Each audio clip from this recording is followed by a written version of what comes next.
there, welcome back to the Laugh Pig Kitchen.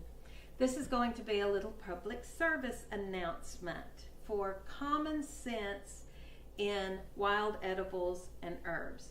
We've already talked a little bit here in the Laugh Pig Kitchen, and you're going to see a whole lot more of wild edibles, wild herbs, wild medicinals, things you can forage in your yard, in the woods behind your yard, over at somebody's farm or on somebody's property next to their pond. You're going to see us doing a whole lot of that. I'm a firm believer in the medicinal and edible value of plants, and just in your yard in general. You would honestly be surprised of how many things you can go and graze in your backyard, and they're edible and they're actually good for you.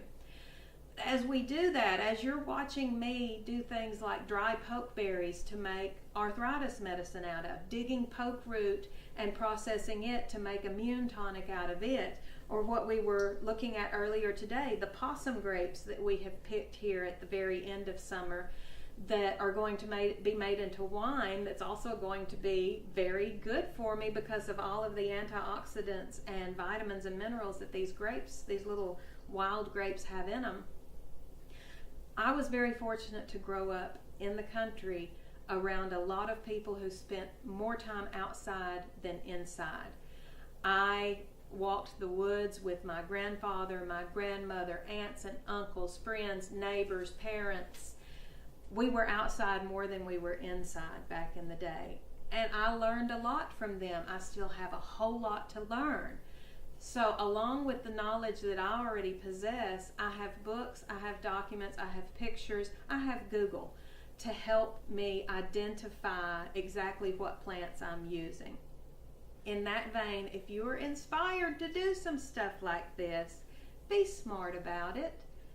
If you're a city girl or city guy and you have never gone out picking something like wild berries or wild grapes, it's not so smart to go and just pick whatever you see that happens to be dangling from a bush or a vine somewhere and assume that it's edible and that it's going to be good and it's not going to hurt you. Be smart. Let's not be dumb. Let's use our common sense, and we either find a very good reference to show us what we're looking at. Better yet, you find a native to your area that knows how to forage in the woods and in the pastures and in the meadows and around the ponds and waterways of where you live. And they can show you exactly what you can use and what you can't use.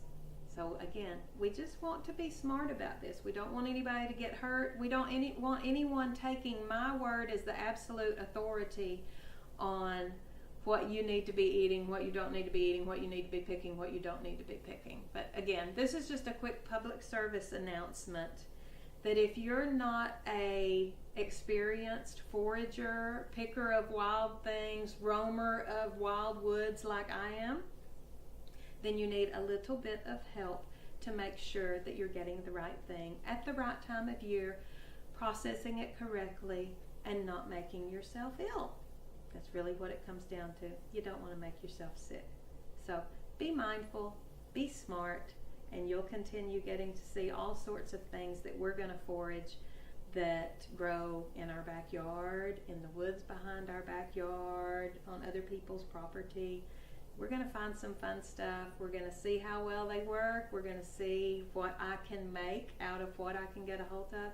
It's going to be a fun ride. But again, if you're not experienced at this, it's a great, fun thing to do to learn what's edible in your area, but do it with caution and use your brain.